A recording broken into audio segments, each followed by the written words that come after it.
प्यारे परीक्षार्थियों, मैं आप सभी का स्वागत करती हूं आपकी अपनी और फेवरेट टीचिंग परीक्षा में। मैं हूं आपके साथ मोना अग्रवाल और आज हम इस सेशन में सॉइल, मिट्टी के बारे में देखने वाले हैं। कौन कौन से टाइप्स होते हैं सॉइल के, तो इस टॉपिक से भी आपके एग्जाम में बहुत क्वेश्चंस बनते हैं। ठीक है, तो स्टार्ट करते हैं कि सॉइल, व्हाट इज सॉइल, मिट्टी क्या होती है। तो मिट्टी क्या होती है जिसमें रॉक पार्टिकल्स रहते हैं, मतलब चट्टान के कण रहते हैं। हम इसे क्या कह सकते हैं, छोटे छोटे पत्थर रहते हैं। सैंड रहती है, मतलब रेत रहती है।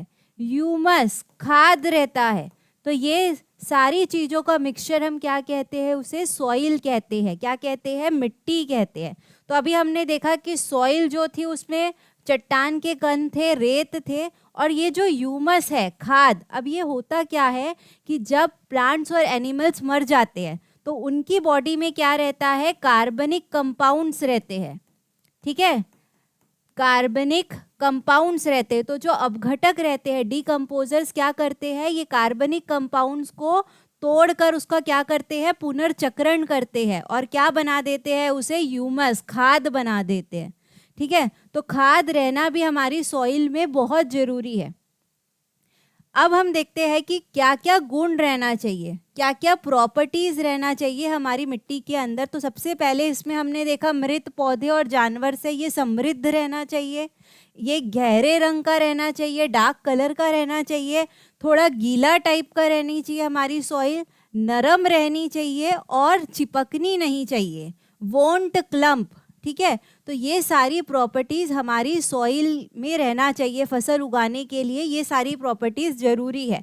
ठीक है, उसके बाद हमने देखा था कि ये जो मृत पौधे और जानवरों का जो पुनर्चक्रण हो रहा है उसके लिए हमारी सॉइल में बैक्टीरिया, अर्थवॉर्म, मतलब कि जीवाणु और केचुए, ये सारी चीज़ें भी होना क्या है, बहुत ज़रूरी है।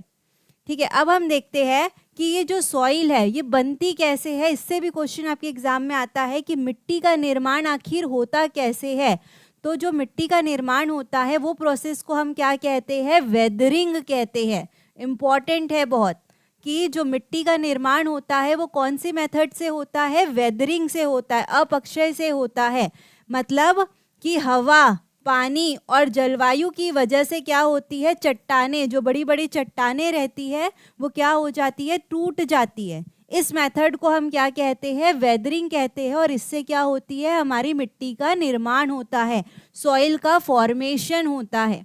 ठीक है, तो क्वेश्चन कैसा आ सकता है कि मिट्टी का निर्माण कौन से मेथड से होता है, वो मेथड आपसे पूछ सकता है। तो वो कौन सा मेथड है, वेदरिंग है। ठीक है, अब उसके बाद मिट्टी की जो संरचना है, मतलब कंपोजिशन ऑफ सॉइल, ये क्या होता है। तो हम इसे कैसे देखते हैं कि एग्जाम्पल से देखते हैं। हमने क्या किया, एक गिलास में हमने क्या किया, पानी डाला और उसमें मिट्टी डालकर थोड़ी देर के लिए उसे रख दिया। तो उसने क्या किया, अपने ऊपर ऐसे लेयर्स बना लिए। ठीक है, तो ये लेयर से भी आपके एग्जाम में क्वेश्चन आता है कि सबसे नीचे कौन सी रहती है, सबसे ऊपर कौन सी रहती है। आपको उसको असेंडिंग डिसेंडिंग में अरेंज करने के लिए क्वेश्चन पूछता है। तो सबसे नीचे जो रहती है वो क्या रहती है, ग्रेवल रहती है, मतलब छोटे छोटे पत्थर रहते हैं। उसके ऊपर सैंड रहती है, उसके ऊपर क्ले रहता है, मतलब चिकनी मिट्टी, उसके ऊपर चिकनी मिट्टी, उसके ऊपर वाटर, पानी, और उसके ऊपर क्या रहता है, ह्यूमस रहता है। और इस ह्यूमस के ऊपर जो है हम पौधों को क्या करते हैं, उगाते हैं। तो आपको ये याद रखना है, इसका ऑर्डर आपको याद रखना है, ऊपर से नीचे पूछ सकता है या नीचे से ऊपर पूछ सकता है। तो सबसे पहला आता है ग्रेवल, फिर सैंड, फिर क्ले, फिर वाटर और फिर ह्यूमस। तो ये क्या है, हमारे सॉइल का कंपोजिशन है, मोस्ट इंपॉर्टेंट है, इससे क्वेश्चन आपके एग्जाम में आता है। ठीक है, अब आगे बढ़ते हैं कि मिट्टी के प्रकार क्या क्या होते हैं। तो मिट्टी के हम यहाँ पे 3 प्रकार देखने वाले, 3 टाइप्स देखने वाले हैं। तो हमने देखा था कि जो वेदरिंग हुई थी रॉक्स की, उसकी वजह से जो बड़ी बड़ी चट्टानें टूटी थी, तो उसमें कुछ बड़े पार्टिकल्स भी थे और कुछ छोटे कण भी थे। ठीक है, उसके आधार पर, उसके साइज के आधार पर हम क्या करने वाले हैं, उसको डिवाइड करने वाले अब सॉइल को। तो देखिए, सबसे पहली है हमारी सैंडी सॉइल। सैंडी सॉइल मतलब कि रेतीली मिट्टी। इसमें क्या होता है, जब चट्टानें टूटती है तो जिसमें बड़े बड़े कण आते हैं, जिसमें बड़े पार्टिकल्स आते हैं, हम उसे क्या कहते हैं, सैंडी सॉइल कहते हैं। जिसमें एकदम छोटे छोटे पार्टिकल्स आएंगे, फाइन पार्टिकल्स आएंगे, उसे हम क्या कहेंगे, क्लेई सॉइल, मतलब कि चिकनी मिट्टी कहेंगे। और जिसमें दोनों आते हैं, जिसमें सेम अमाउंट में, समान मात्रा में बड़े पार्टिकल्स भी रहते हैं और छोटे पार्टिकल्स भी रहते हैं, हम उसे क्या कहते हैं, लोमी सॉइल कहते हैं, दोमट मृदा कहते हैं। ठीक है, तो मतलब जिसमें बड़े पार्टिकल्स थे वो सैंडी सॉइल, जिसमें सबसे छोटे पार्टिकल्स थे वो क्लेई सॉइल, और जिसमें दोनों रहते हैं, बड़े भी रहते हैं और छोटे भी रहते हैं, उसे हम क्या कहते हैं, लोमी सॉइल कहते हैं। ठीक है, अब हम पहले सैंडी सॉइल, रेतीली मिट्टी के बारे में देखने वाले हैं कि इसमें हमने देखा था कि जो पार्टिकल्स है वो बड़े बड़े रहते हैं, बड़े कण रहते हैं। इसका मतलब उनके बीच में जो जगह है, कण के बीच में, पार्टिकल्स के बीच में जो स्पेस रहता है वो भी क्या रहता है, ज़्यादा होता है। इसमें स्पेस क्या होता है, ज़्यादा होता है, इसीलिए ये क्या होती है, हवादार होती है। ठीक है, क्या होती है, हवादार। बहुत इंपॉर्टेंट बातें हैं ये, इससे क्वेश्चंस बनते हैं। तो वेल एरेटेड, हवादार जो है वो कौन सी है, सैंडी सॉइल है।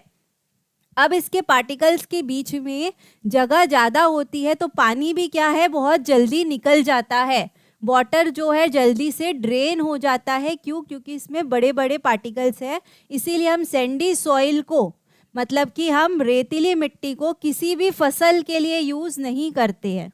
ठीक है, कोई भी, ज़्यादातर हम इसमें फसल नहीं उगाते हैं।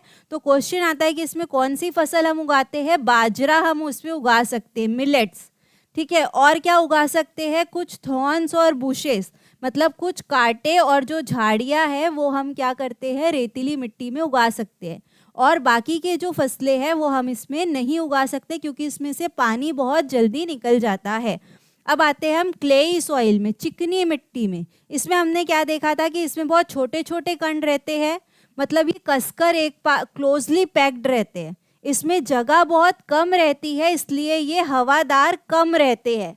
ठीक है, मतलब ये नॉट वेल एरेटेड, इसमें हवा जो रहती है, हवादार ये नहीं रहते हैं। और ये हवादार नहीं रहने की वजह से इसमें वाटर जो है ज़्यादा देर तक रुक सकता है, पानी जो है जल्दी से बाहर नहीं निकलता। इसमें पानी जो होल्ड करने की कैपेसिटी है वो क्या होती है, बहुत ज़्यादा होती है। तो इसमें हम बहुत सारे क्रॉप्स उगा सकते हैं, बहुत सारी फसलें उगा सकते हैं, जैसे कि पैडी, मतलब कि धान, गेहूँ, चने, ये सारी चीज़ें हम क्लेई सॉइल में उगा सकते हैं। तो हमने क्या देखा, सैंडी सॉइल में पानी बहुत जल्दी निकलता है और क्लेई सॉइल में पानी जल्दी नहीं निकलता है। अब हम आते हैं लोमी सॉइल में, दोमट मिट्टी में। इसमें जो पार्टिकल्स रहते हैं, छोटे भी रहते हैं और बड़े भी रहते हैं। ठीक है, मतलब कि ये हवादार भी हो सकती है और इसमें वाटर होल्डिंग कैपेसिटी भी बराबर रहती है। मतलब ये सबसे अच्छी सॉइल है, लोमी सॉइल, दोमट मृदा जो है वो सबसे अच्छी सॉइल है क्योंकि इसमें वाटर होल्डिंग कैपेसिटी, वाटर को पकड़ के रखने की जो क्षमता है वो भी अच्छी रहती है और ये एरेटेड, हवादार भी होते हैं। इसमें ह्यूमस भी होता है, मतलब ये बहुत उपजाऊ होते हैं। जो लोमी सॉइल है उसमें क्या रहता है, ह्यूमस भी रहता है। इसीलिए इसको बेस्ट सॉइल कहा जाता है। किसके लिए, फसलों के लिए। जो सबसे अच्छी मिट्टी है वो कौन सी है, लोमी सॉइल है। इसमें हम पल्सेस उगा सकते हैं, सारे टाइप की जो दाल है वो हम क्या कर सकते हैं, लोमी सॉइल में उगा सकते हैं। अब एक बहुत इंपॉर्टेंट बात है कि जो लोमी सॉइल है, अगर हम उसके साथ सैंडी सॉइल, रेतीली मिट्टी अगर थोड़ी सी मिला दे तो हम किसको ग्रो कर सकते हैं, कॉटन को ग्रो कर सकते हैं। तो इससे क्वेश्चन आपके एग्जाम में बन सकता है कि लोमी सॉइल के साथ अगर हम थोड़ी सैंडी सॉइल मिलाते हैं, दोमट मृदा के साथ अगर रेतीली मिट्टी मिलाते हैं तो हम उसमें किसको उगा सकते हैं, कॉटन को ग्रो कर सकते हैं। ठीक है, ध्यान रखेंगे ये बातें। अब आते हैं हम पर्कोलेशन ऑफ वाटर में, मतलब जल का अंतःस्रवण। तो हमने क्या देखा था कि जो सैंडी सॉइल है उसमें पानी बहुत जल्दी निकल जाता है, मतलब इसका जो पर्कोलेशन रेट है वो क्या है, फास्टेस्ट है। तो क्वेश्चन ऐसा पूछ सकता है कि सबसे ज़्यादा पर्कोलेशन रेट किसका रहता है। ठीक है, मतलब अंतःस्राव दर सबसे तेज किसका है, सैंडी सॉइल का है, रेतीली मिट्टी का है। क्लेई सॉइल में हमने देखा था कि ये वाटर बहुत देर तक होल्ड करके रख सकता है, पानी जल्दी नहीं निकलता है। तो इसका जो पर्कोलेशन रेट है वो सबसे कम है, स्लोवेस्ट है। सबसे धीमा जो अंतःस्राव दर है वो किसका है, चिकनी मिट्टी का है। और लोमी सॉइल में सैंडी और क्लेई दोनों रहते हैं, तो इसका जो पर्कोलेशन रेट रहता है, जो अंतःस्राव दर रहता है, वो दोनों के बीच में रहता है। सैंडी और क्लेई के बीच में जो रहता है अंतःस्राव दर, वो किसका रहता है? लोमी सॉइल का रहता है। अब हम देखते हैं मॉइस्चर इन सॉइल, मिट्टी में नमी। ठीक है, तो जो मॉइस्चर है क्लेई सॉइल में सबसे ज़्यादा रहेगा। इससे क्वेश्चन कैसा आ सकता है कि जो मिट्टी में नमी सबसे ज़्यादा कौन सी मिट्टी में रहती है, कौन सी सॉइल में रहती है?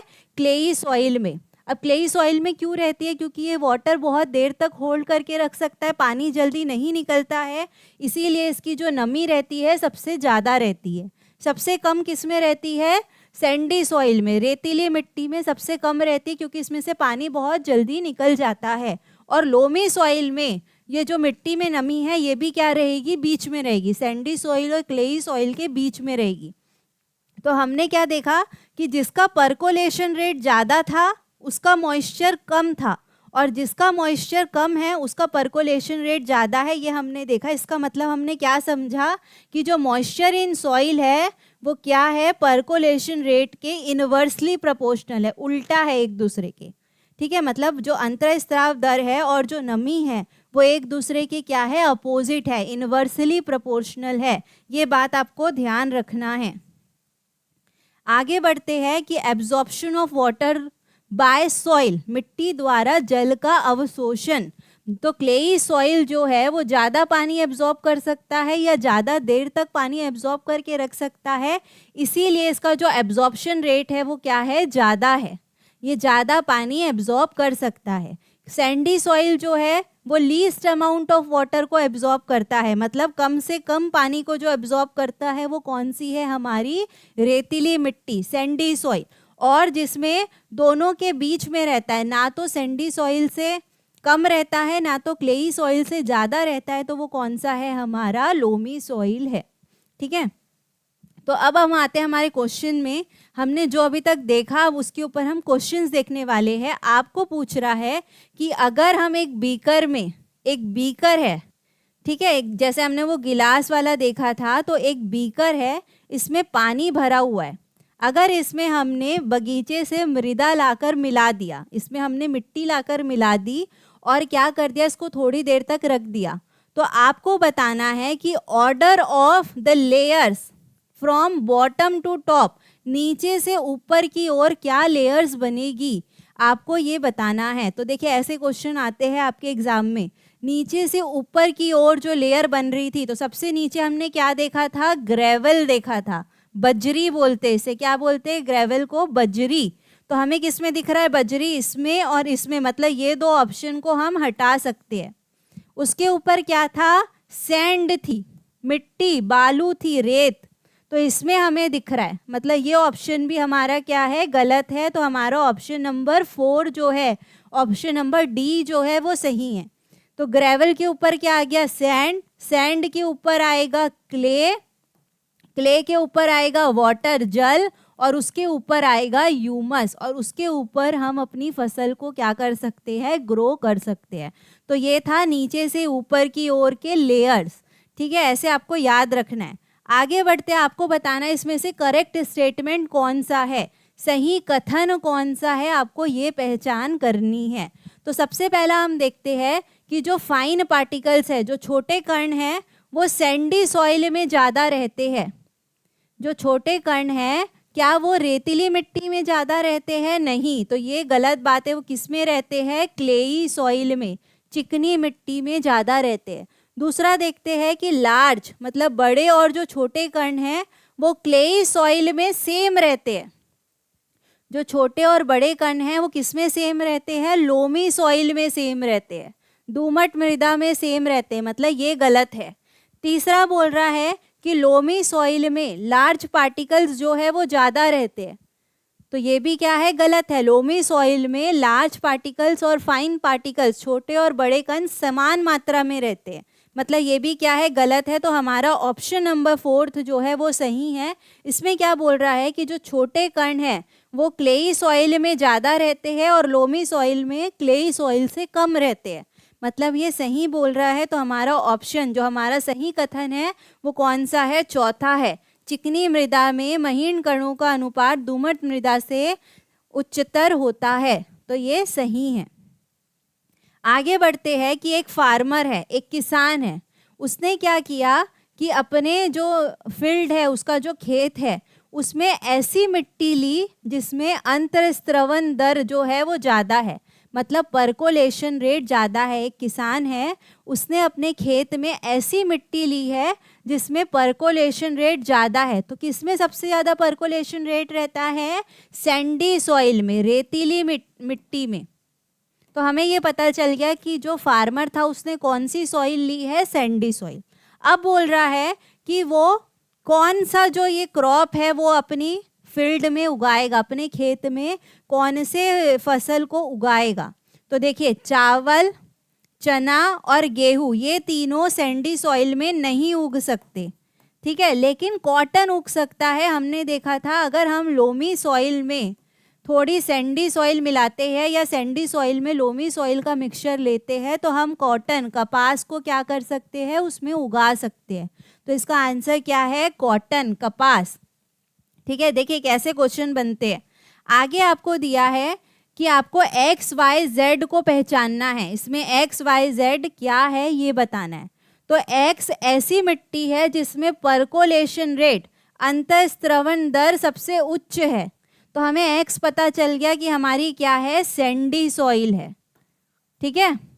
दूसरा बोल रहा है वाई वो है जो स्लो टू मीडियम है, स्लो भी है और मीडियम भी है, मतलब जो दोनों रहता है वो कौन सी रहती है? हमारी लोमी सॉइल, ठीक है। और तीसरा बोल रहा है कि जिसका परकोलेशन रेट सबसे कम है, जिसमें पानी सबसे कम बाहर निकलता है, अंतःस्रवण दर बहुत धीमा है, वो कौन सी है? क्लेई सॉइल है।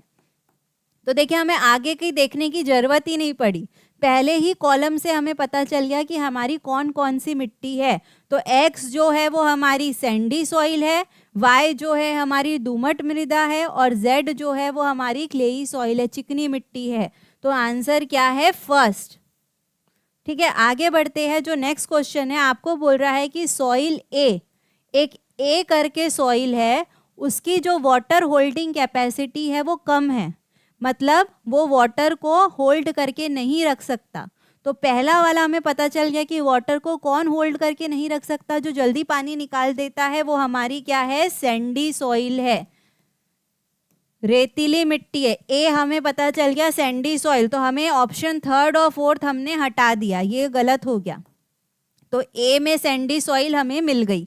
दूसरा जो है, जो बी वाला है, सॉइल बी, सॉइल बी में क्या बोल रहा है कि उसकी वाटर होल्डिंग कैपेसिटी हाई और लो दोनों है, मतलब इसमें क्या बोल रहा है कि जो जल वहन क्षमता है वो उच्च है और अंतःस्रवण दर जो है वो कम है, ठीक है। क्या बोल रहा है बी? अच्छे से सुनिए कि वाटर होल्डिंग कैपेसिटी ज़्यादा है, मतलब परकोलेशन रेट, जो उसको पानी जो बाहर निकालता है वो जल्दी नहीं निकालता है, ठीक है। और क्या बोल रहा है? जो परकोलेशन रेट है वो एकदम स्लो है, वाटर को ज़्यादा होल्ड करके रख सकता है और पानी को कम बाहर निकालता है। तो बी क्या है? हमारी क्लेई सॉइल है,